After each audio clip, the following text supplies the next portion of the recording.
Welcome to the Saturday Night Live Afterparty. This week, we'll be discussing Season 46, Episode 19 of SNL with host Keegan-Michael Key and musical guest Olivia Rodrigo. I'm Catherine Coleman, and I'm joined this week by comedy writing wonder twins Marina and Nico. You can see their work in The New Yorker, Funny or Die, or at marinaandnico.com. And if you'd like to connect with us, you can do so at snlpodcast.com. All right, here we go.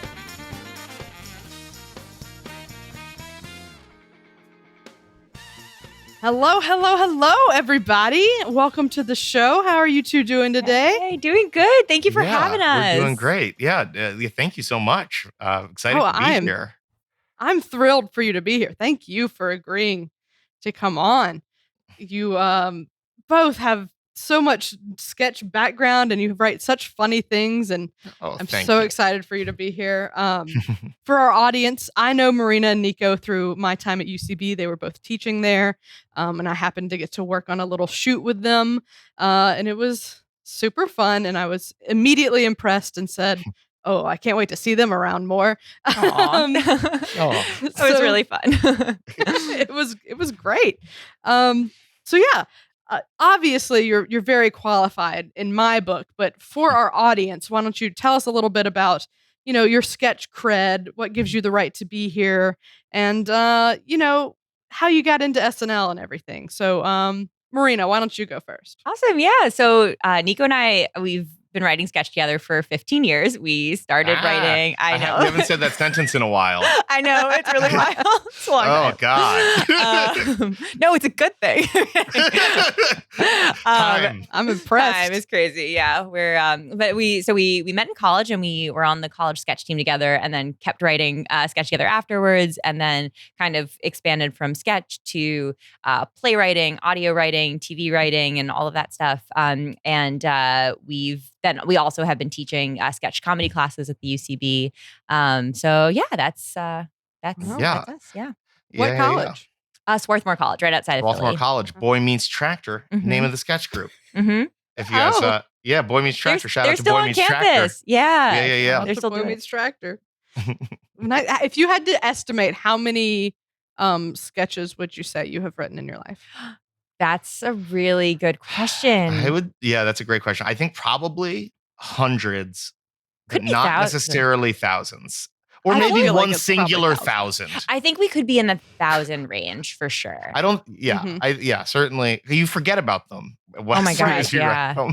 Yeah. And then of those 1,000, what, like 500 have seen the light of day, probably? That's probably about right. That feels probably about right. Yeah. Sometimes you just write one and you're like, maybe not. Sometimes you send one it to gets a friend in an email and it gets a shrug. Gets like one little gasp of air and then is never shared again. Yeah. Mm-hmm. Wow, that's very cool. So Nico, how about when are you a big SNL fan? Do you watch it every week, or I generally casual? Watch it? I watch all the sketches on YouTube often the day after. This was the first episode I was going through musical guest and all in a while. I feel like my relationship to SNL is, of course, watching it when I was a kid, particularly the older reruns on Comedy Central. You know what I mean? When they'd play marathons of them all day. And and then that feeling of, I guess, my generation of SNL, or the people, the Will Ferrell era was the people who I was staying up to see it live for. Yes. So that's my guy. I always love SNL. It seems so awesome and so cool and consistently funny. So it's great. Yeah. Awesome. Well, I feel satisfied that you are qualified to critique the institution that is SNL. And awesome. Well, let's get into this Keegan-Michael Key episode then. You ready? Yay. Yeah, super pumped. Great. All right. For the cold open, the CDC players demonstrate when you should and shouldn't wear masks. And Fauci, we thank you for the tip. So let's see. Nico, let's have you go first on this one. How'd you feel about the cold open?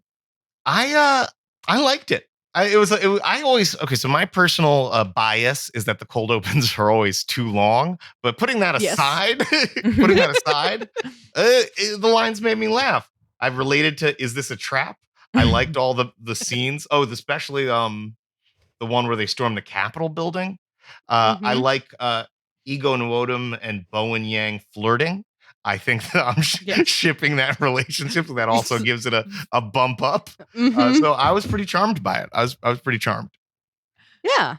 Marina, how'd you feel? Yeah, I thought it was really fun. I really liked that structure. Like the setup was so clean for it, of just like we're gonna watch a bunch of like failed attempts at educating people about like what to do, and it mapped, I think, really nicely onto the feeling that, or it represented really nicely that feeling everyone has of like not knowing how to be helpful or a good citizen. I think that my favorite of the little clips was, I think, the one where it was like going into the hot dog store and being like, I don't have to wear a mask. Like, you don't have to. And I'm an ally. And I think part of why I loved that one so much was it felt like that really contained like like that feeling of like trying to be helpful, but not knowing how to do it right, kind of. And so I think that for that sketch, my overall feeling was like, I wish that there had been like a little bit more of a kind of specific like thing about the player, like about like what the players were doing and like what it was that they were trying to accomplish, or like what about their point of view like was fueling them to do the weird things that they did. And I think that one in particular, I was just like, oh, that feels like exactly like the right kind of thing where it's just like, this is how you're good to other people, but like not really knowing how to. It felt like a really fun setup though for what I like think of as sort of a barrel of idiots type sketch where you have like one voice of reason and then a bunch of people doing it wrong. And I think that I loved the setup for it, and it was just fun to see them individually come and go. But I think that would have added a little bit more fun if it were a little more specific. Yeah. That's a very good point. Like, why are these CDC doctors somewhat incompetent? Yeah, because it was really interesting. Like the setup, the idea that these are the CDC. It's like the CDC performers who've had 24 hours to do it. Like that's such an interesting idea, and I was kind of curious. Like, is it like the fact that they only had 24 hours didn't seem like a big deal, but the fact that they are performers feels like it's closer to a big deal. And I just wanted like one more specific thing to play out in each of those scenes, I think. Yeah, like we could have had a structure where maybe like we see the first 3 vignettes and then like the same people do the second 3 and there's like a growing arch there. And there was also, I thought, a really interesting moment where like when they cut back to Dr. Fauci and he was like, well, I hear that this one is more of a riddle. And I think that that's the kind of thing where if they had said that, would have even clarified the world. If Dr. Fauci's like trying to produce useful information, but every time he cuts to them, they're not giving useful information. So I think that would have been one that would, if that line came from them, that would have sort of opened up a little bit more clearly like their ownership of the unusual thing happening. Yes. And then Fauci could have been like, why weren't you taking my notes? Like, this isn't helpful. Yeah. But it was so much fun. I just think it would have added a little extra fun. That's all. That riddle one, I think, was one of my favorites too. We're both on a train and half of us are vaccinated and half of us are not. Yeah. One of us is a baby. The train's going from New York to London, right? Yeah. Or Miami to the UK or something. It was so cool. Something like that. It's really fun. Yeah, I thought this was a pretty solid cold open. You know, it started off figure at a podium, which immediately made me go, oh no. But then, you know, it expanded beyond that, so I was immediately pleased. Like, if a cold open goes beyond politician at a podium, then generally I'm like, I'll take it. Yeah. Yeah.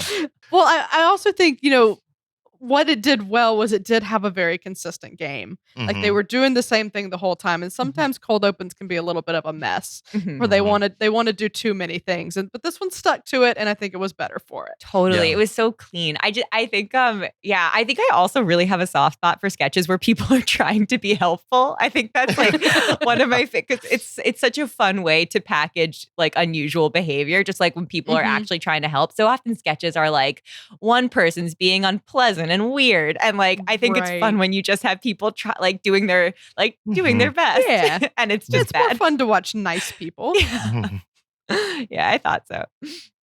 Good. Well, it sounds like we're all pretty warm on the cold open. Yeah. I like that wordplay. Yeah. That was great. Thanks. Let's talk about the monologue.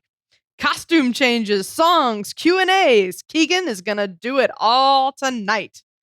a musical monologue. Marina, how'd you feel about it? Oh man. Well, first, I feel like when people are so excited to host, I get so excited. And I feel like from the beginning through the end, like there was very palpable, like I'm hosting excitement. And that always gets me really really pumped. I think that I thought there were some really fun jokes that, like, I really love the joke of like pulling off one costume and having the same thing underneath it. I think that's a great joke. I love that so much. I also think this kind of kicked off like basically almost a straight shot of sketches where he was singing in every single one, pretty much. I think he was singing at least a little bit in almost he did sing a lot. Every sketch. Yeah, he did sing a lot. Yeah. I really appreciate it. It's like kind of like a rousing beginning. I thought it could have maybe used more jokes. Maybe it didn't feel like it felt like I felt delighted, but I didn't feel like super funny. Maybe I don't know. What do you think, Nico? I would agree with that. It definitely felt like when I think for the whole thing, it felt like Key's coming on to SNL. He's gonna be great at this. Do you know what I mean? Yeah. And part of the sing, he's gonna show off his singing and everything. I thought that was great, but I feel like he could have dunked harder. Do you know what I mean? There was only one costume change. Why not 3 costume changes? Right. I feel like for 6 the tuxedos. Exactly. Yeah. I feel like because it was like a welcome of like a master like performer coming on in. I feel like he could have dunked more. Not that there's anything wrong with it. It made me laugh. Yeah. There was even a reference at one point in the monologue. Somebody, I think it was Pete Davidson, that like came over and told him to like take off his pants or something. And I thought we were going to get a whole other like tuxedo costume reveal, and I was so excited for it, and it just didn't happen. It's like the knock knock joke about like banana, and then like aren't you glad I didn't say banana? Like he does that with tuxedos, but then like finally one's a sweatsuit. Yeah. That would have been fun. I think it could have just been a little more specific, the monologue. I think it just was fun, but I think yeah.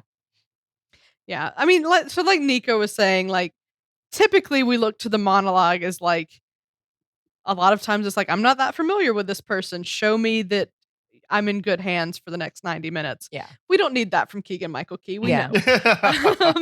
So, it's then a fun challenge for the writers to figure out, what do we do? And I think let's show off that he can do a little bit of everything is a good place to go. But Marina, like you said, I do think while it was fun, a few more jokes wouldn't have hurt my feelings. Yeah, totally. And I think that's probably when in sketch class, I think that's always a thing that comes up with anything musical, because musicals just sort of slow things down usually. So you just, which is fine. Like that can be really fun and scenic. But I would imagine like maybe they can't make musical numbers quite as big right now because of COVID. I'm not sure. So I think that you're kind of stuck with something that just moves a little slower and doesn't have quite as much fanfare. And I think that just feels like a tricky thing. That's all. It is tricky. I wrote a song parody one time, and it was so easy to get lost in like, this has to rhyme, and forgetting like this has to be funny. Totally. And then it's like, okay. Difficult. And then we go back to the chorus, or like, and then there's that nice long pause. And it's like, oh, and then now I gotta edit the music. Great. Yeah. Decent monologue. Sounds like we all liked it for what it was. Totally. All right. Let's get into our sketch fair. Up first, live from the prom, it's Schneeb, the cool kids, and those 2 dorks that are having sex. Nico, did this one win? I thought this was good. It depended on which characters were being featured at which moment, I felt like. Do you know what I mean? I definitely like the name Schneeb. I definitely like the 2 dorks who bang. And I loved "Are You Worried This Is a Hate Crime?" when Melissa Villasenor comes on with like a brown face or whatever. Yes, that was all very good. Yeah, if maybe this one also to me felt like the cold opening, where it was like depending on who was speaking to me at a given moment, I was enjoying it, or it felt maybe a little slow. But 2 dorks who bang made me laugh so hard because I just feel like I know so many people like that. You know a lot of dorks who are banging? Yeah, because oftentimes I feel like you see a person and you're like, what's your sex like?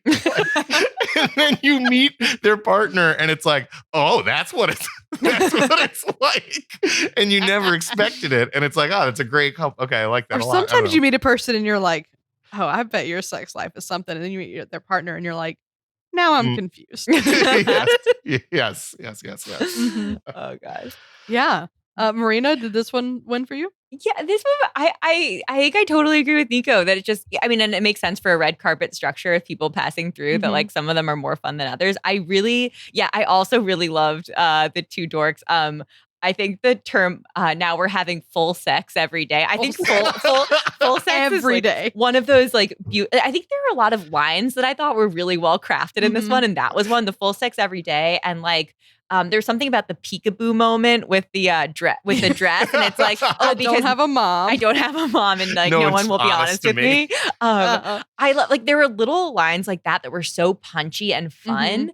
I really. And then mom's ribbon store too with the like they're really lovely little specifics like that. I do think that maybe there were times where it felt like the kind of red carpet hosts were like, sometimes it felt like they were in high school and sometimes it felt like they were sort of wryly detached from it. And I wondered if they had been like a little bit more fully high school versus or so. I don't know. I was kind of curious about that maybe. And I did kind of feel like there could be like a little bit more of an arc to this one, or like a little bit more. It could have hit a little bit more of a fever pitch, I think, this one. It was really fun to watch everyone paraded through, but I think it would have been fun to see a little more heightening or like a little more heightening to it, I think. But the specifics were all great. Like they were really fun. The ending really won me over with Don't You Forget About Schneeb. Yeah. I'm going to be singing that to myself a lot. Yeah. Don't you forget about Schneeb.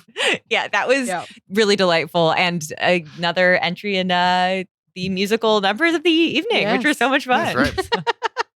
Yeah, it's a good button that like this guy who has been there in high school for 4 years or 4 additional years finally passed pre-calc or pre-algebra. I don't remember. I also love that was prefaced with bad news, guys. I finally passed.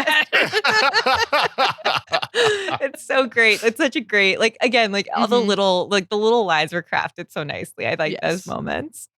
Yeah. This sketch was a lovely reminder that like, hey, the more specific you are, the funnier it is. Yeah, I think that's exactly right. Like, and again, I think that it's the specifics that felt so resonant. Like Nico said, like the dorks who like somehow have like surpassed everybody else in their sex life because they're so out there. Like that was such a like that's and like the ribbon store, like all of these weird. The weird amount of information you know about the people you go to high school with. I thought that was very beautifully captured. Yes, that was. And then it also was great because, you know, not all of the cast because the cast is huge, but most of the cast was in this, and I thought everybody owned their little segment of it. Like I thought all the performances in this were really good, and it was nice to have a structure that allows such a big cast to all roll through, and I appreciated that a lot. Totally. Yeah. All right. Well, let's keep going. Michael Jordan's bodyguard bears it all after losing a game of quarters. This was just a tour de force from Heidi Gardner. Yeah, wow. this sketch was amazing. This is definitely the best sketch of the night, and I thought it was really good as an introductory sketch, setting up Key as like as Michael Jordan. You know what I mean? Like, this Michael Jordan of sketch coming on in. I loved how closely they mirrored that documentary. That documentary just looks so much like it, and even just like Chris Redd is like Dennis Rodman, which is like every detail was perfect. And it was who was that? That was Heidi Gardner. Heidi Gardner. Yeah, an Academy Award deserving performance. That was so funny and such a pathetic character. That was so. I just loved that. That was like it was just masterful. That sketch. That's Yeah, like I think I would have enjoyed it. If anybody else had played that part, I would have been like, "Oh yeah, this is a fun sketch." But Heidi doing it, like you're right, like give that girl an Emmy. That was phenomenal. I could just watch her be that character all day long. Yeah, She's made for it. Yeah, I think not only an Emmy but an Oscar, and it should be the first Oscar given to a television. And give that girl sketch. a Tony. The EGOT out of one sketch. She's getting it. That's so funny. Wait, this is really interesting because I actually was not super into this one. I'm so sorry to say. All right, wait, yeah. I also haven't seen The Last Dance. So is that okay? So first question, is that referencing like a specific character who comes up in The Last Dance? Yeah, so there's a specific scene in many of the scenes in The Last Dance. It's Michael talking about like someone slighted me once, so I had to best them in everything. And so that's like generally how he breaks down each game. It's like so and so kind of insulted me, so now I've doubled all his stats for and I've humiliated him. Gotcha. And there's one scene where like it's his like friendly, it's like a friendly security guard, and they're like gambling a little bit backstage. I'm a theater performer. They were gambling Backstage at the sports ball. He still has his costume on and everything. Yeah, definitely. He's like gambling backstage, and it's like this very tender moment between him and this like old guy. So that moment is there, and it's just applying that same level of Gotcha. like, I will beat this man to Gotcha. submission. There's like a quote where he's like, I don't have a gambling problem, I have a winning problem. That's amazing. Okay. Because I loved her performance. I thought it was so like I thought that was so great. Like I love when she's like, "Well, I'm officially in the doghouse." Like that was such a great.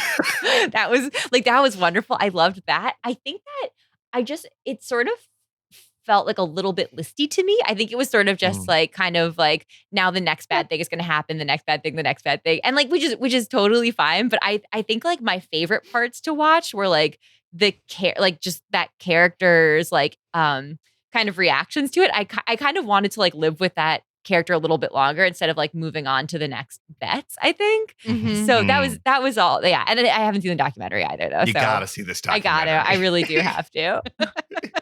I mean, her performance definitely rose above anything that the sketch itself was doing. And Heidi always finds like just the perfect mannerisms for every character she plays. Oh yeah. Just like, you know, the way this guy tilted his head and, you know, the little shrug, just nailed it.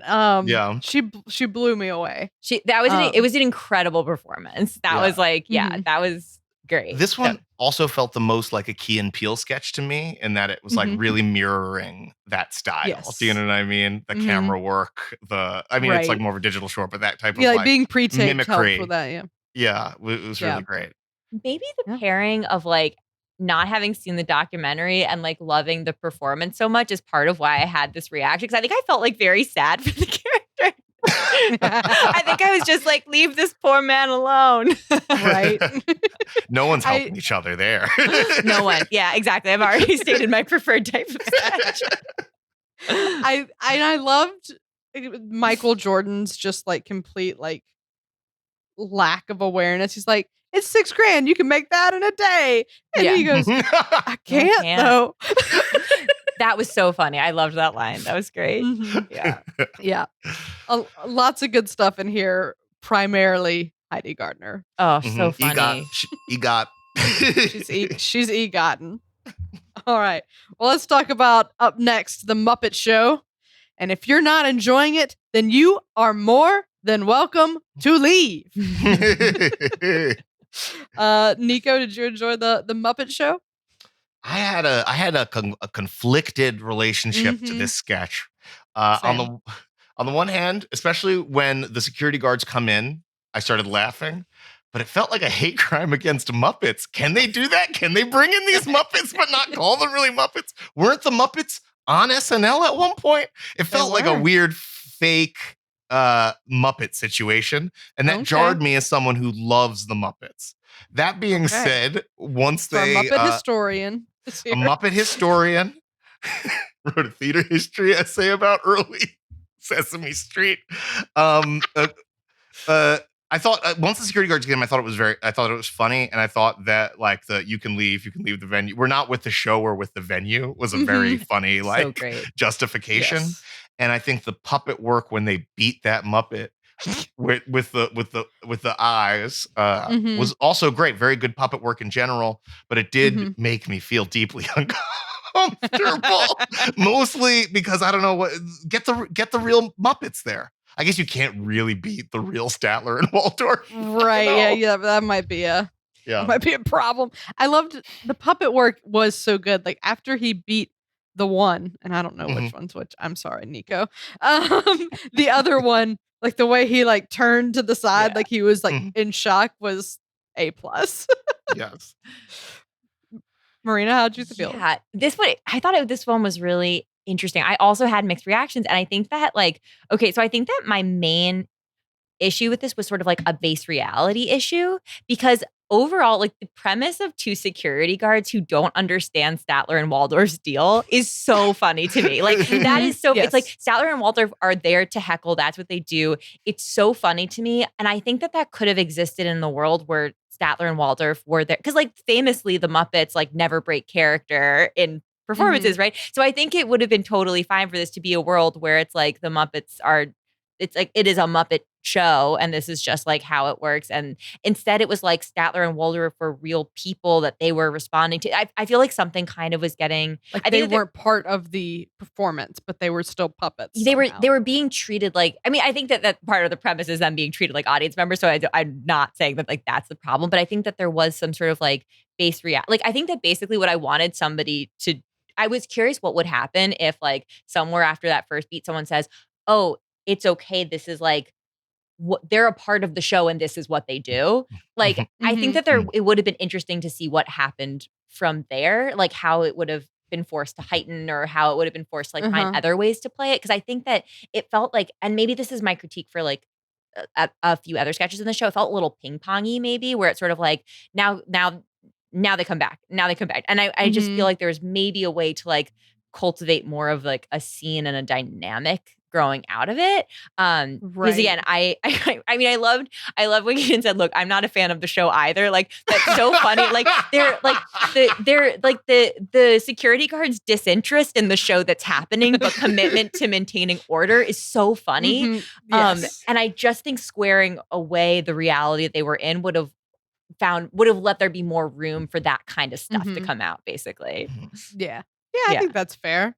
I agree yeah. that like this is like such a great premise, like such a great idea of like just how do you like these guys heckle and what if they got in trouble for it? It's so funny, yeah.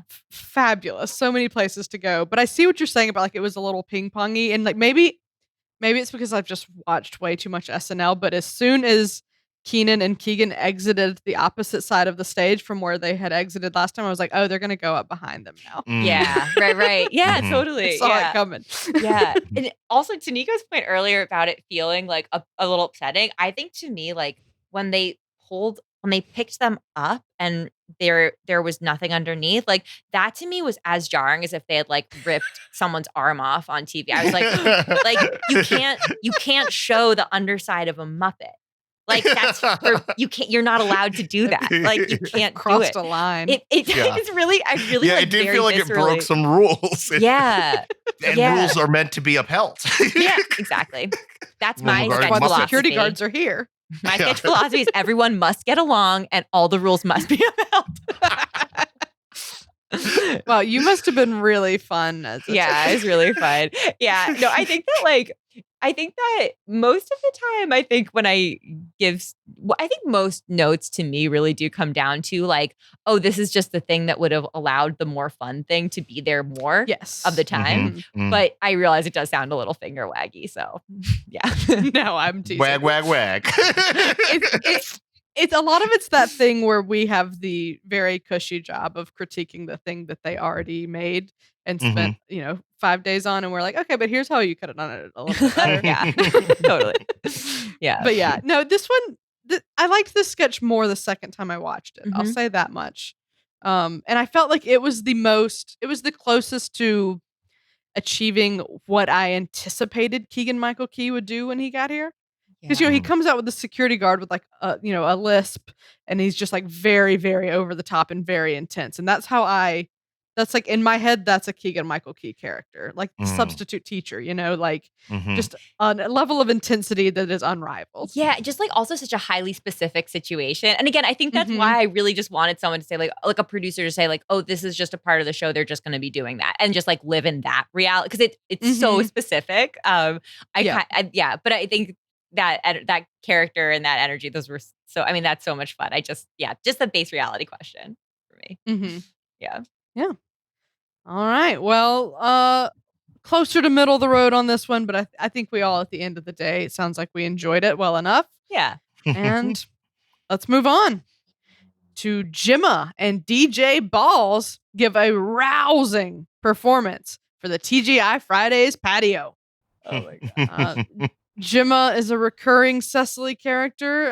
Marina, how do you feel about it? That's really interesting. I actually haven't seen that character before. That's really interesting to me. She doesn't recur as much as others. Okay. But she's been around the block a few times. This is really interesting because to me, I had kind of like mixed feelings about the sketch as a whole. I loved that character, and I loved the idea of a singing duo that are constantly accusing people of being horny. Like that to me, that was my favorite part of the sketch was like watching that dynamic play out. And I think that some of the stuff at the beginning about like felt a little convoluted. Like some of the setup of like his wife just left him. They're singing about his wife. Like I think that this is a thing that comes up in sketch sometimes. It's just like, why didn't somebody just tell everyone to stop? And it's like, if they're like, and it's like, right. That was one of those things. But I just loved like one of the things that made me laugh like hardest of anything tonight was the like, don't be sad. You'll see her again in heaven. She's not dead. That's great news. Girl power. Like that was my absolute, like that just made me laugh so much. And I think I was more interested in the duo's relationship to just generic guests than I was about this like COVID abandonment like thing that felt like it took up so much real estate. Right. Yeah. Yeah. A lot of stuff to sift through before we could really get into the funny thing. Yeah, totally. It felt like there was a lot going on, but also not enough going on. Yeah. I didn't know that Gemma was a recurring character, but I thought she's hilarious. I think everything Cecily Strong does is hilarious. Yes. But to me, the wife story felt like like a long backstory in some kind of way. And I think the DJs could have been more fun if we had focused on them.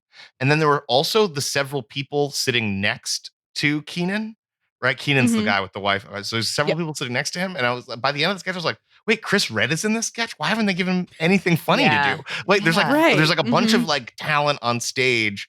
And it felt like most of the time was describing this wife situation, which didn't hit me as much as the specific other characters that could have shined. That's how I guess I felt. Yeah, there was also that really the specific line about how the DJ and like and Keenan had met in a pickup artist workshop, and I was like, wait, that's a whole new story. That's a whole other thing. Layer.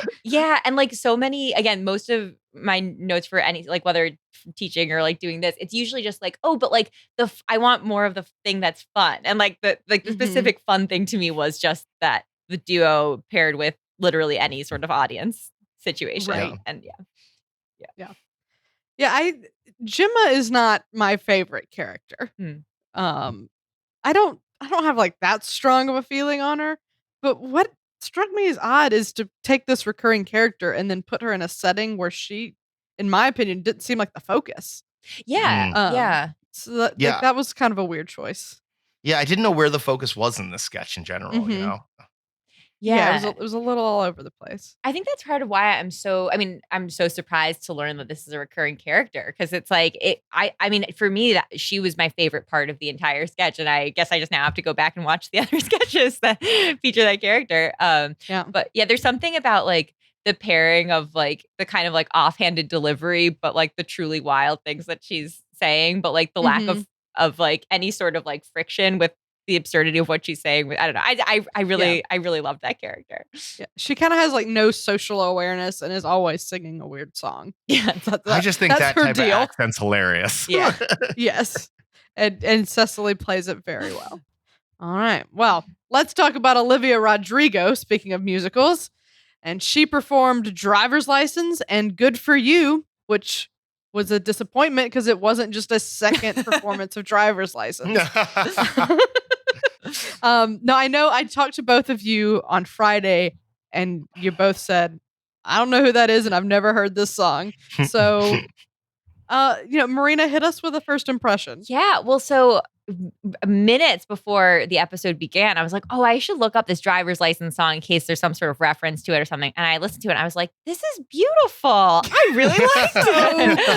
I was like, her voice is beautiful. She sings like an angel. It's so lovely. I also listened to like, Nico knows this about me. I listen to like truly almost no music whatsoever, like in my life.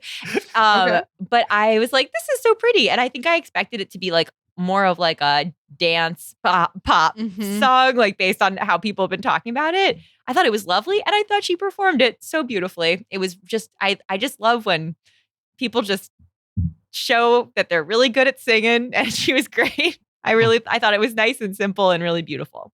I have no complaints about that. The second song I wasn't as into, but I thought that first song was really lovely. I was curious about who she hugged after that. Is that her? Is that someone she's like the guy in her band? Are they dating? I was intrigued by that hug at the end for second performance. I didn't even clock it. So. I clocked it. I like made the drama. Interesting. Nico, how did you feel? Yeah, I've heard a lot of people talk about Driver's License. I'd never heard of it, never heard of this person. Also, fan, I like this song. I'm going to Spotify it. It felt good. I also I guess I haven't really seen a musical guest on SNL in a while because I often watch the sketches on a YouTube playlist. But that lighting situation's crazy. Do they have that good lights all the time now? Because there was like this mirror reflecting the lights that were going to you, and that looked beautiful. Yeah. The musical guest typically brings in their own like set. Oh, lighting designer. And like they're responsible for all of their own. Oh, that's so funny. Pyrotechnics, lighting, all that jazz. I do feel like over the past couple of years, though, it feels like something. I don't know if something changed or what. But because I do feel like it does feel like something might have changed in terms of like the detail of like the production around it. I don't know. Yeah, I hate to give Kanye West credit for literally anything, but he did up the SNL musical performance game. He came in several years ago with like a real crazy set, and ever since then, everybody's like, "Well, we got to up that." No, Kanye, mad genius. Definitely one of those two words. But yeah, I really, really, really love Driver's License and really, really, really don't care about anything else. Anything else at all, full stuff. But I mean, I will say that seeing her perform Driver's License live and like that stripped down, I mean, the song itself is pretty stripped down, but you know, this even more stripped down version and just seeing her like just really like belt it and how beautiful her voice was, it did make me like, I'm like, okay, fine, I'll listen to some new music, which I'm really bad about doing. I'm like, Taylor Swift gave me 2 albums last year, so like I haven't listened to anything else since then. You know, that's where I am. I get hooked on like 3 songs and they're just on a loop. Yeah, I'm definitely a loop song player as well.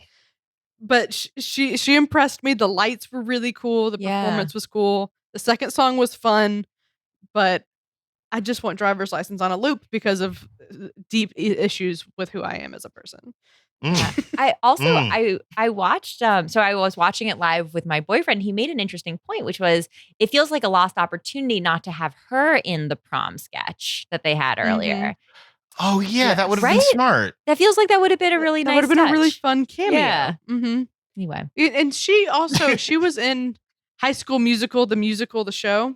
It feels like such really? I believe is the correct title of that. Yeah, so it seems like they would maybe do something to like have her cameo in some way there, but would have made sense to me. I don't know. I like this lady. I think she's great. I really like that song. I thought it was so nice. She seems super talented. Yeah. So maybe she'll be back next season as a host. That could be fun. Yeah. Everyone there seemed to really like her. So yeah, that's cool. 2 thumbs up for 2 music. thumbs up for Olivia Rodrigo. Let's talk about Weekend Update. Jost and Shay discuss the lifted mask mandates and how the CDC should have warned against COVID. I'm a big fan of the Jost and Shay era. Not sure how you're landing here, but what are your thoughts on this, Nico? I like Shay and Jost more than I think I do. You know what I mean? Because every time I see them, I'm like, this dynamic works. And so, and I somehow like I watch them a lot, and every time I'm like, they are good each time. So right, I like them. I like their dynamic. I really liked the line. I never thought I'd feel bad for Liz Cheney, and I was right. I don't. Yeah, that made me really, really very happy. I feel like, we're not on that. I feel like I liked it all. Seen here watching a poor family. Oh, what's his face? Mm-hmm. Mitch Seen McConnell, here watching yeah. a poor family getting evicted Christmas Eve. That was great. Yes. I mean, it gave me some good chuckles. Gave me some good yucks. Yeah, Jost loves that Mitch McConnell setup. He does it often, and they're always fantastic. It's one of my favorite things he does. Yeah. Yeah. Marino, how'd you feel about it? I also love that Liz Cheney. I, never thought I'd feel bad for her, and I don't. It was beautiful. I also really love the joke about Johnson and Johnson trying really hard. The get shot on the subway joke I really enjoyed. I thought overall like the jokes were really, really fun, and I think that they're really really good. Yeah, I thought it was a really fun weekend update. Yeah, I thought it was really solid, and they were both.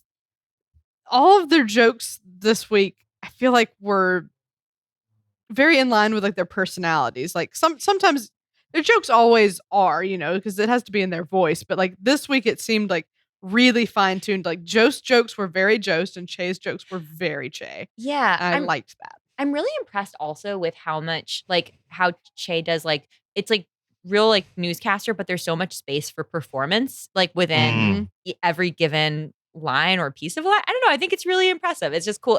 I feel like he does a cool thing of just making a lot of space for performance in what could just be kind of read off of a cue card. I think it's very cool. Yeah. Yes, and he always has great little interactions with the audience too. Like when he said, A group of researchers are trying to determine why humans have a desire to feed other animals, such as birds and squirrels. But if I had to guess, it's probably because their wife passed away. I don't know why I thought that'd make you laugh. Yes, that was a great joke. That was, yeah. Yeah, so, pretty high energy from Jost and Che. Yeah. I thought it was a strong showing. Let's talk about Kate McKinnon's Liz Cheney, who's here to round up support for her cause. She's got herself. She's got Omarosa. She's got Ann Romney. And did I say she has herself? Ann Romney's horses. She has Ann Romney's horses. Ann Romney's horses. That's right. An important distinction. So yeah, Marina, how'd you feel about I thought Kate's that Liz was Cheney? So I thought it was so much fun. I honestly it occurred to me I don't know if I've, and this sometimes happens when I watch SNL. I'm like, oh, I don't know if I've actually ever watched the original politician actually speak. So I have, in terms of an impression, I have absolutely no idea. But I loved that character version of Liz Cheney, the kind of the way it kind of mumbles and trails off. I love the way it kept returning to counting on her fingers. I thought that was so much fun. I really enjoyed that. I thought it was great. I definitely agree, though. I don't know what Liz Cheney sounds like in real life. It is someone I know as a name, not as a, yeah. Yeah, there's so many SNL politician impressions where I eventually stumble across the real person and realize my entire perception of them is just SNL's take on them. And totally. I'm like, Exactly. I've never heard you speak before Kate McKinnon did your impression, and she does you better than you. Yeah, totally. 100%. Yeah, I thought that it was just fantastic. It was just such and I think that's really a sign of very solid writing when it feels so true to just what you know about the character that it doesn't, there's no friction around that at all. Right. It's just I 100% believe that this is this character, this person's energy. Yeah, and no one's gonna say that Kate McKinnon did a bad job on this. She is pretty much the tops as far as these impressions go, and I think is usually pretty good at tuning in on 3 specific things about the person.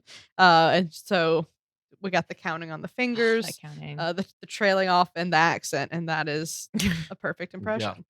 And also playing off of Jost's the expectation that Jost is that rich and that white, constantly going and you, Colin Jost. It was a fun dynamic between the two of them. I loved it. Yeah, I love that. There's this ongoing joke about Che trying to cancel Jost for being white, rich, and racist. And I love that now we're getting update characters in on this. Yeah. That's fun. Yeah. Okay, cool. Well, we had a good time with this. Let's talk about Andrew Dismukes making his weekend update debut as himself, talking about watching Brink with a woman who was born in the 1800s. So yeah, I'm going to have multiple follow-up questions, but first, what's your take on this, Nico? I Well, I'll say I liked it because this is a new character. No, I mean, he's a human being. He's an actor, but I didn't really know him that well. You know what I mean? I know his face. So I guess I was happy to spend some time with him. Do you know what I mean? And get to know him. It felt pretty meandering in the sense that I didn't know. Like I had that feeling of like, wait, but why are you talking to me right now? Why are we doing it? And I think his observations were funny, and I definitely liked. What did he say? Oh, if you looked up my photoless Wikipedia page, I think that seemed to like set the tone of the dynamic of like him and the audience, which I thought was funny and interesting. But I feel like they could have set up a more deliberate introduction to him, and it would have gotten more laughs. Do you know what I mean? Like, absolutely. Yeah, I think that's my take. Yeah. And have you seen Brink? No, I don't think I ever watched any of the Disney Channel original movies. My parents just didn't retire. I'm the youngest child. And my parents were tired of watching children's movies by the time I came along. So we only watched like war films or independent films or things like that. They just had no concept of what it was appropriate watching for a child. Nice. So I missed all the and Disney that's probably Plus why movies. you turned out to be a comedian. Yeah. Marina, have you seen Brink? I have not seen Brink. No. Wow, no Brink heads here. No. Just me, all alone.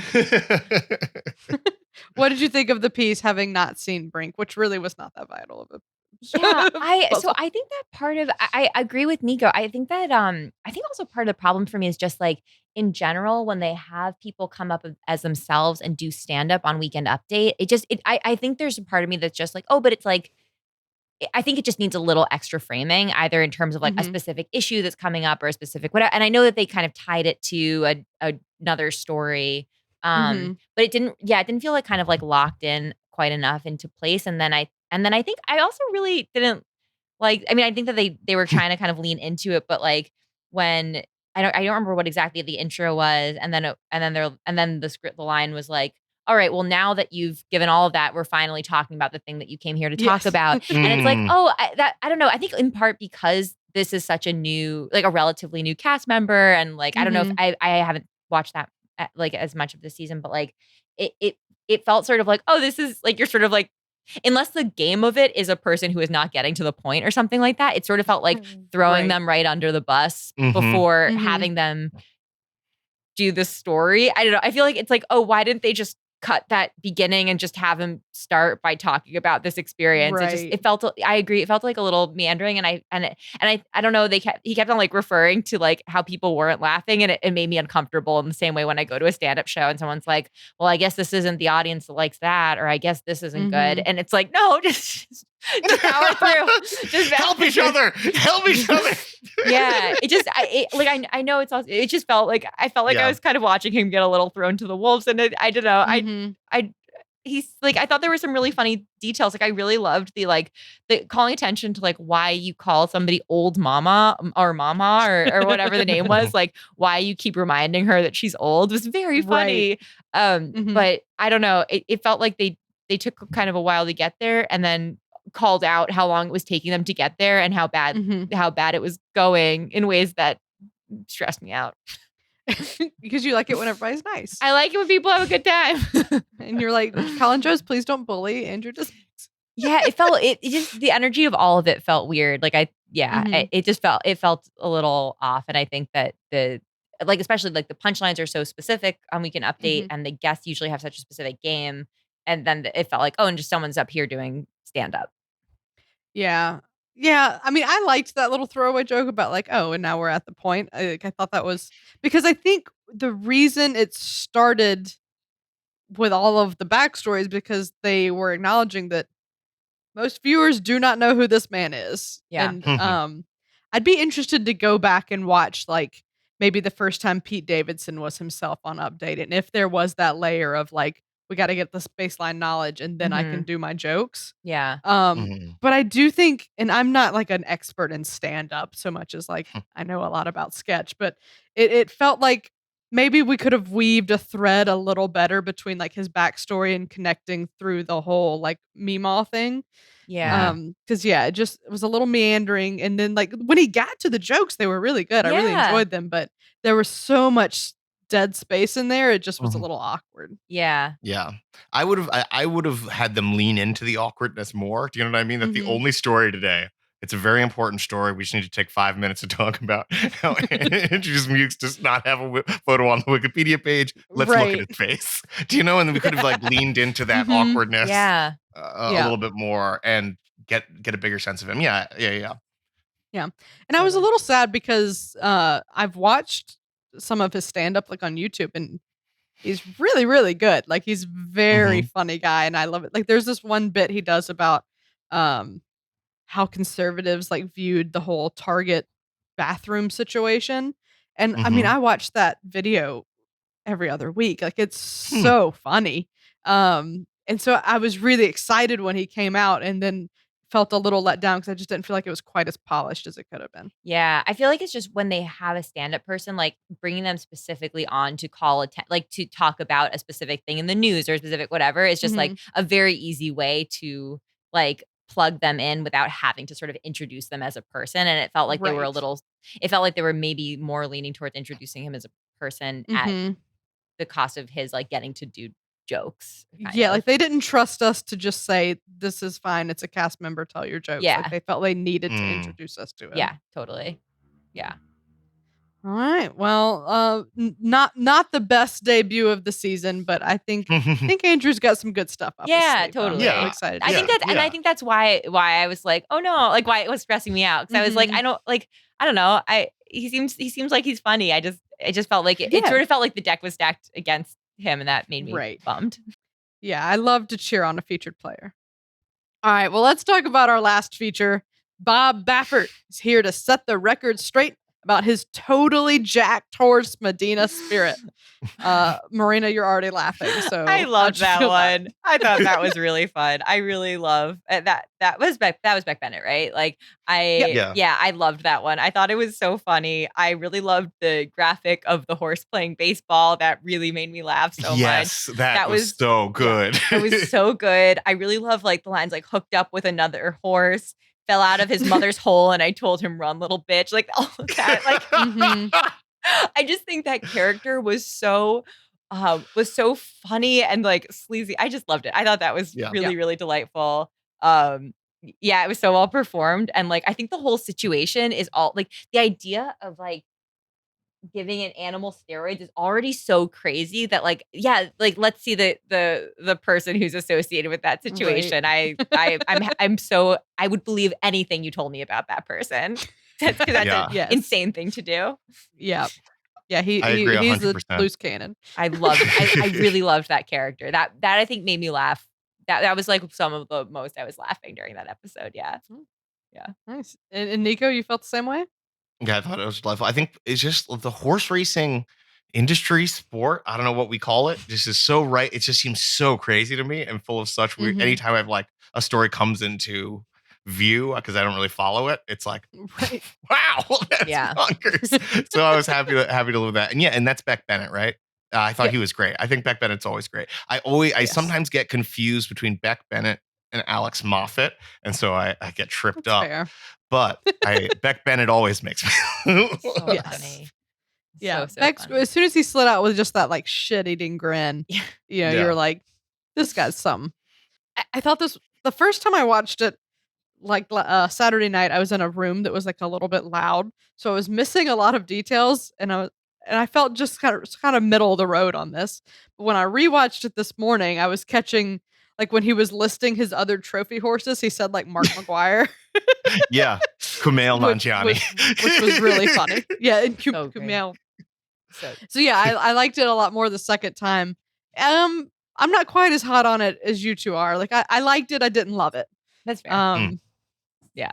But I did the graphics in particular Oh were my probably God. my favorite part. Just that As soon as baseball that first one came up of just the jacked horse, yeah, Oh my yeah. God. that was lovely. It's really, yeah, it was that really, really tickled me so much. Just like anybody trying to speak from a position of authority on this like truly insane situation like wearing a suit. It's just like it's all so Right. insane. Like, Yeah. what are any of us doing around this? Right. Like putting And then he's very like so small men. dismissive too of like it's Yeah. horse stuff. You wouldn't understand. Yeah. And you're like, you know And what? You're not wrong. Yeah.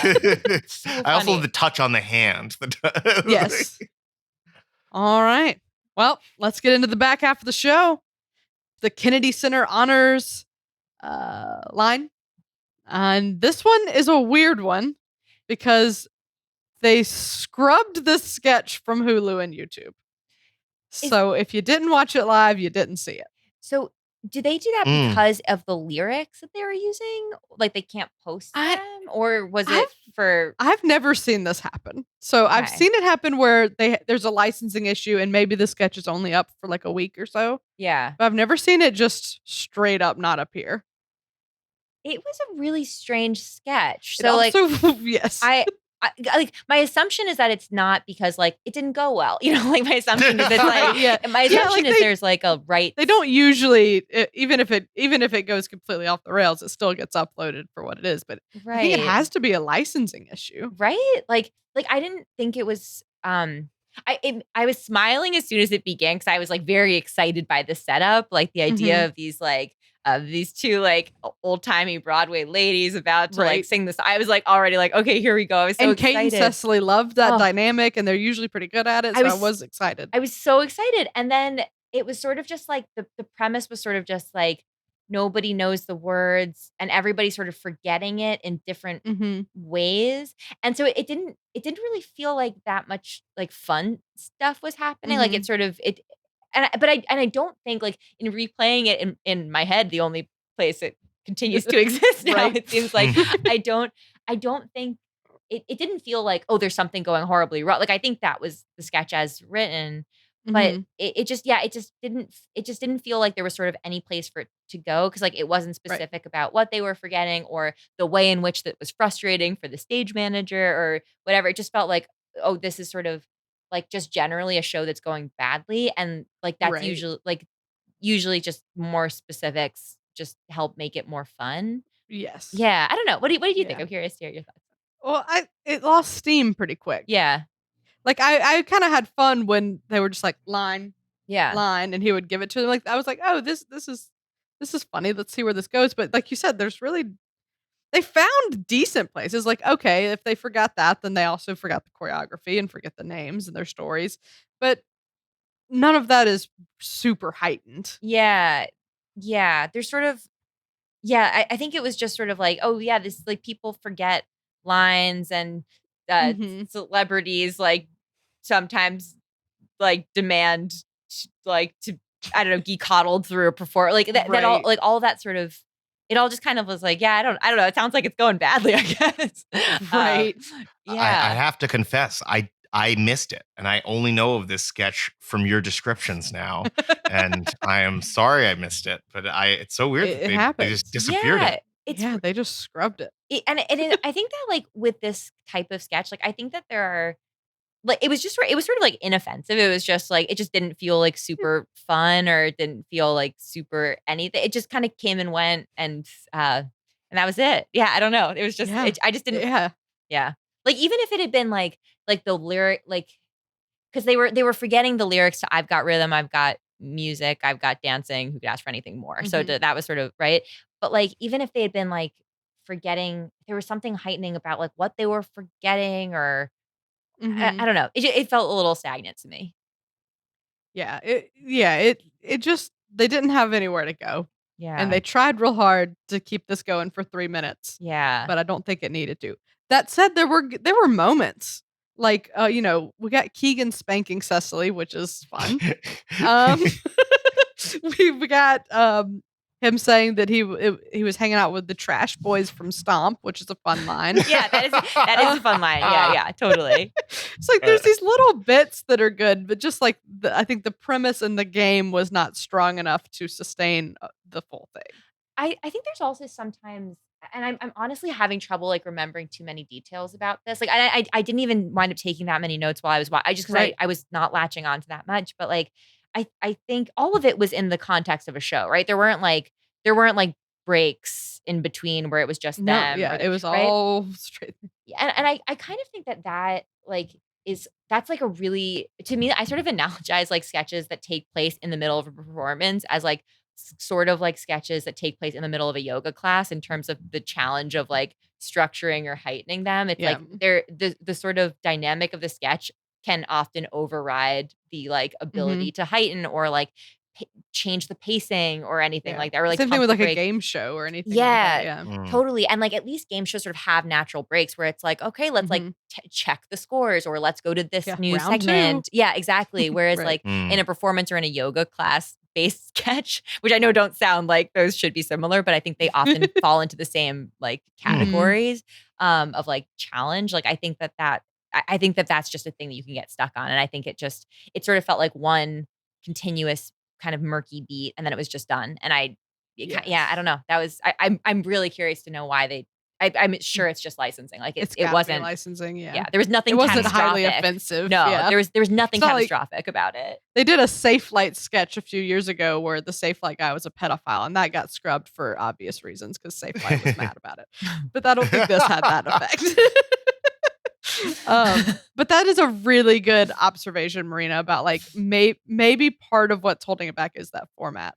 Yeah, like if it had been in a rehearsal for that show, like I mean, even again, like all of this is just because like just thinking about what's this thing that would have let more fun come out, and I think with the rehearsal we could have at least like gotten to see more from these two like Broadway star characters who seems like so much fun. Like I think part of why the sketch was a bummer was just like I was so excited, like the setup and like who was on stage and how they were like I was so excited, and then it was just like oh Yeah.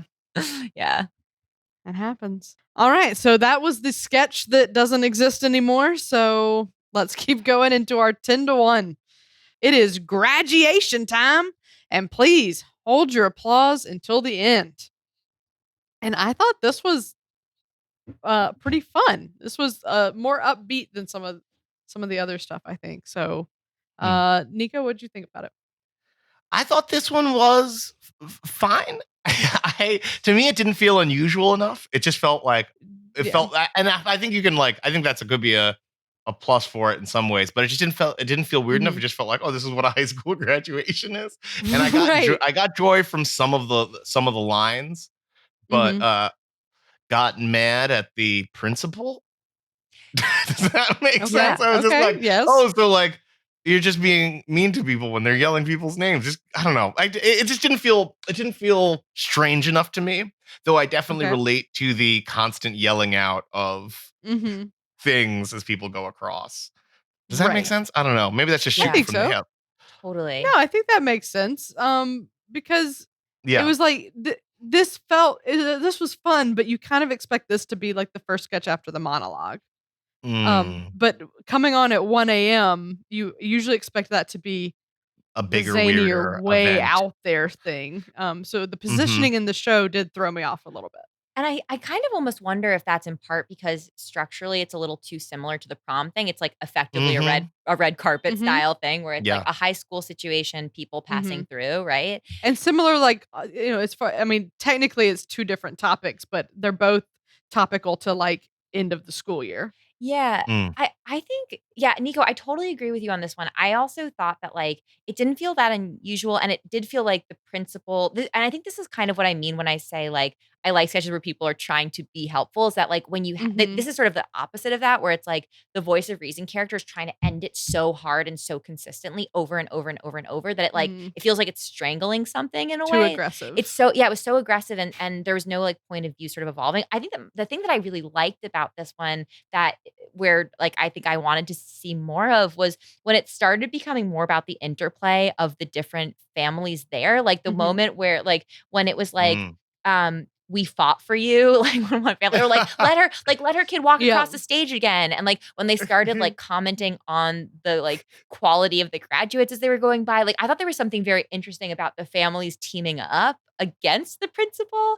And I feel like that was the thing that felt much more interesting to me than the idea of people cheering or not cheering. Cause that feels like that that just happens. And it felt weird that the other than that, the most unusual thing to me was like the principal being so mean to families, like and specifically the Black families too. Yeah, And I think that there's something in that just felt like a little. If that wasn't supposed, if they didn't call that out, you know what I mean? That didn't seem like the point of it, but it felt like something that was being read into it. Yeah, they called it out at one point because he was like, specifically these two families, and they were like, well, now what does that mean? Because because one thing I liked about it was it sort of started to play into that same idea as like when they did Black Jeopardy with Tom Hanks, because you had the two Black families, and you had this kind of rednecky family, and you realize like they're treating this graduation ceremony the same way. There's more common ground here. And I thought that was like a nice little cultural observation. And then I was having fun with the characters within the families and how they were like Ego was mad at that guy for not doing a backflip and got to say like, you non-flipping little bitch, you know? Right. And like, that's the kind of thing that I meant that like, I was sort of, I wish that had been sort of more about it than just the general idea of talking and being like yelled at by the principal. Right. Yeah. Because like the idea is like, yes, at graduation ceremonies, there are people that yell out despite the fact that they always say like, there's a lot of names, please hold your applause.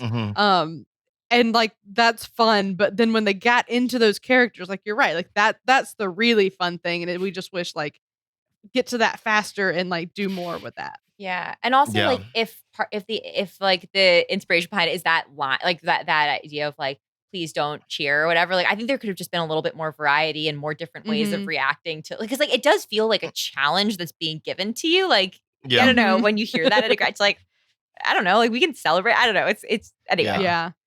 And then like you can heighten it with like you have the cheering people, you have the air horn people.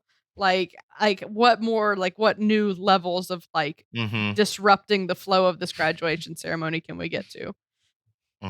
Yeah. I was wondering if they switched if it wasn't at a high school graduation, but at something else. This made me think of when my dad passed away. He had a service at Columbia Medical School because he donated his body to Columbia Medical School, and there was a ceremony for the people who did that. And for that, it was everyone who donated their body was a science teacher from the Bronx, and it was just like, I'm gonna now read the names like Mary so and so, and I went, whoa, that's Mary. She was a teacher. She donated her body, yo. And the person was like, please hold your applause, but didn't know they needed to say it for even some weird wake type thing. Yeah. But yeah, I wonder if they did that same dynamic in a different location. Would it like make it stand out more? Right. And if you could please write that sketch, I would watch the shit out of it. Yeah. That's true. Yeah. All right. Well, so I was a little hotter on this than you guys were, but it is what it is. That's how that crumbles. It's part of the fun of SNL. There's like so many things for everybody. Yeah. All right. Well, that's the end of the rundown. So let's get into our overall thoughts. Are you ready for these big categories? Yes. Yes. You gonna do it? All right. Yeah. Up first is moment of the night. Nico, what is it? Oh, yeah. To me, it's when Heidi Gardner won that Academy Award for that performance. Yes. In The Last Dance. That sketch I thought was my favorite. And I thought that I think when she doesn't have her glasses on and she's like looking up, it was so good. Yes. That as soon as those glasses came off and we got those cross eyes, fantastic. Marina, what's your moment? I really like that, like Cecily Strong line, the Gemma line of "That's great news, girl power." Like just like around the wife not being dead. I don't know what it was, but that line just really made me laugh so much. I don't know. I really like that. Fair enough. I'm gonna give it to when Ego sat on Bowen's lap in the cold open and said, "Let's go for a real ride now." That's a fun dynamic. I thought that little vignette was probably my favorite. Yeah. So great. Really good stuff. All right. Well, up next, Nico, I think I know what you're going to say, but what was the best sketch? Oh yeah, that last dance sketch. Obviously, I Yeah. thought metally in the sketch is. I love that so much. I thought it was so very funny. I thought every actor really shined, even if they were just like a talking head for a second as their Right. characters. I love the Mhm. filming of it. I like Key as Michael Jordan. Loved all. That's my favorite, definitely. Fair enough. Marina, what's yours? I would probably say, I think like maybe from week. I mean, I don't know if I'm allowed to say like the Weekend Update, like Yeah. either the Kate McKinnon or the Bob Baffert character. I think that both of those were. I really like both of those characters. I think that the Bob Baffert one, the Beck Bennett one, really made me laugh the most, probably. Gets So the edge. I'd probably say that. Fair enough. I was actually torn between Last Dance and the commencement one, but now I'm second guessing my feelings on the commencement No, one. don't second guess. No, Enjoy it. don't second guess it at all. Yeah, I don't know. I was just having fun with the characters. And that nice moment where they said, "No, give them a chance. Let their daughter." Like, Yeah. I don't know. I enjoyed Yeah. that. And That was yeah, really fun. to be fair, Marina, you were like, if we got more of that, and I agree. But yeah, I was having a good time with these people.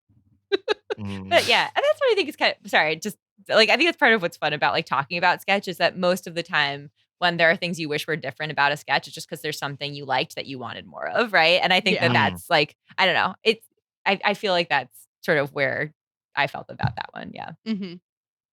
Fair enough. All right. MVP. I am pretty sure I know who Nico's going to give it to. Who is it? Oh, I think I'm gonna maybe. I think it's. I Oh. would say.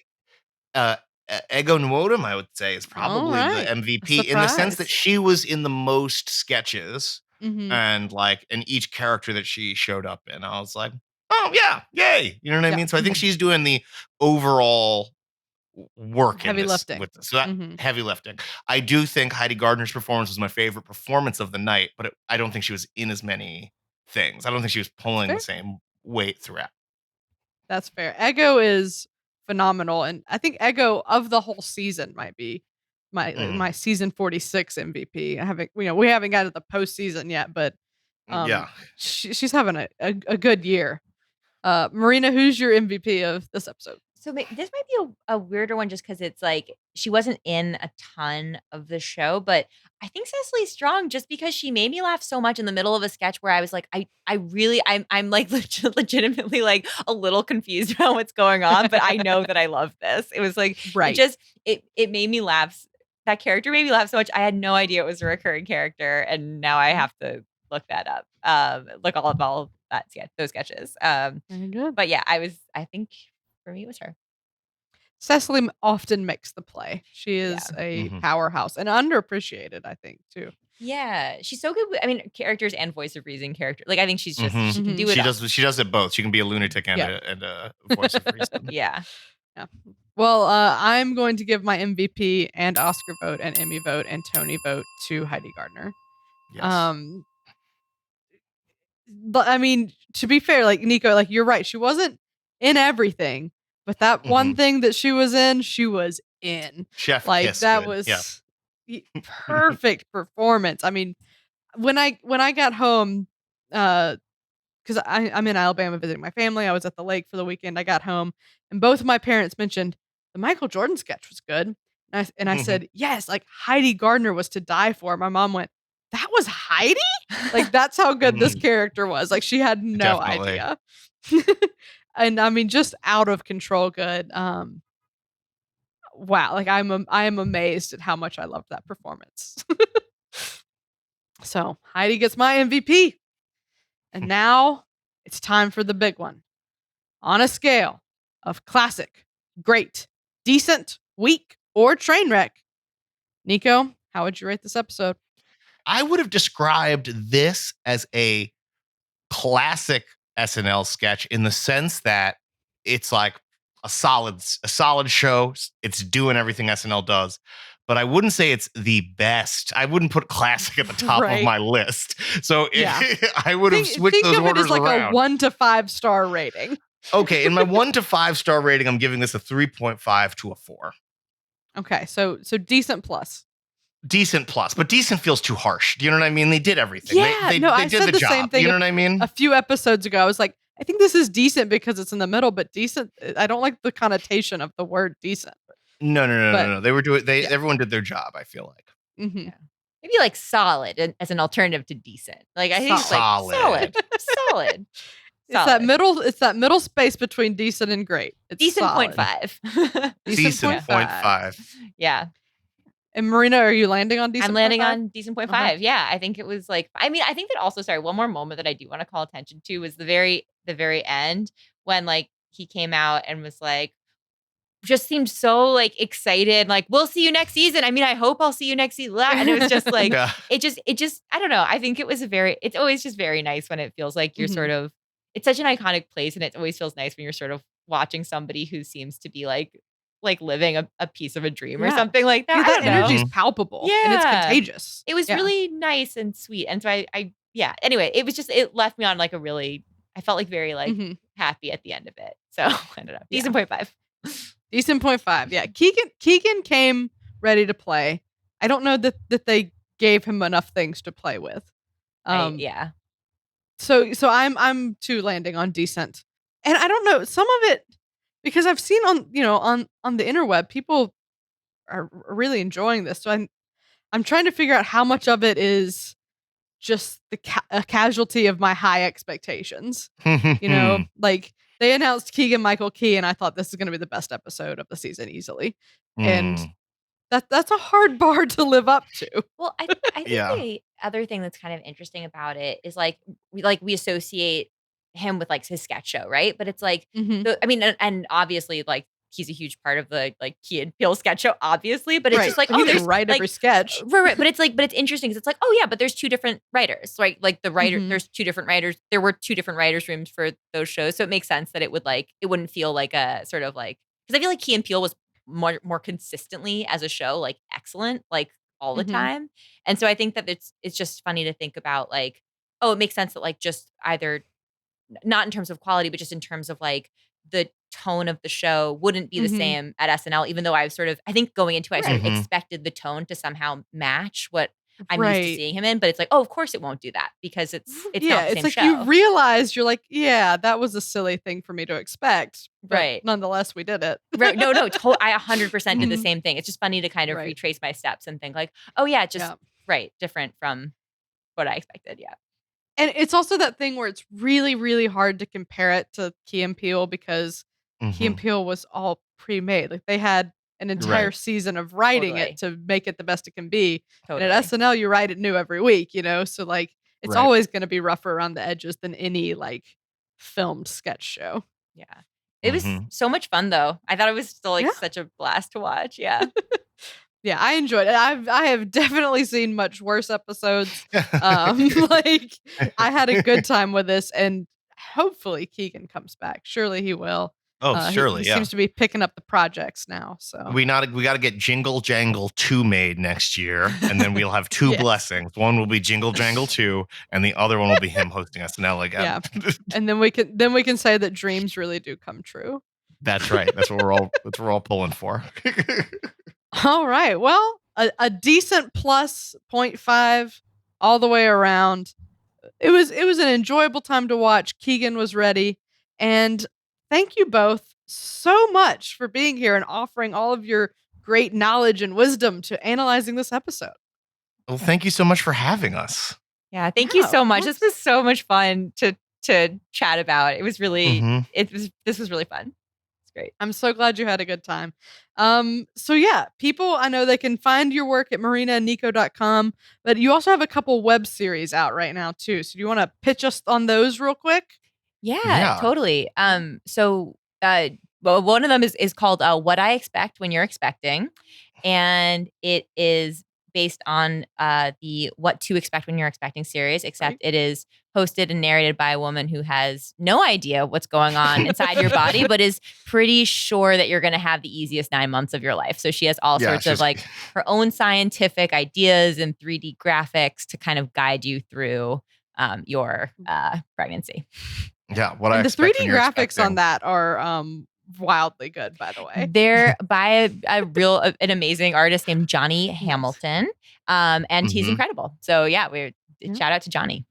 Yeah, I love what I expect. My favorite one is the little open where she says, you can't spell pregnancy without Nancy. And like, that's just the kind of character this woman is. Yeah, the actress who's in it, Ann Carr, is really amazing. Yeah. She's I really love when she goes, don't lay your eggs in a river, because that's not what humans do. Yeah. Yes, there's so many great one-liners in that one. And then Nico, what was the other one? We have another series called The Ignorant Table Talks, which are honest discussions about race that are really just completely ignorant.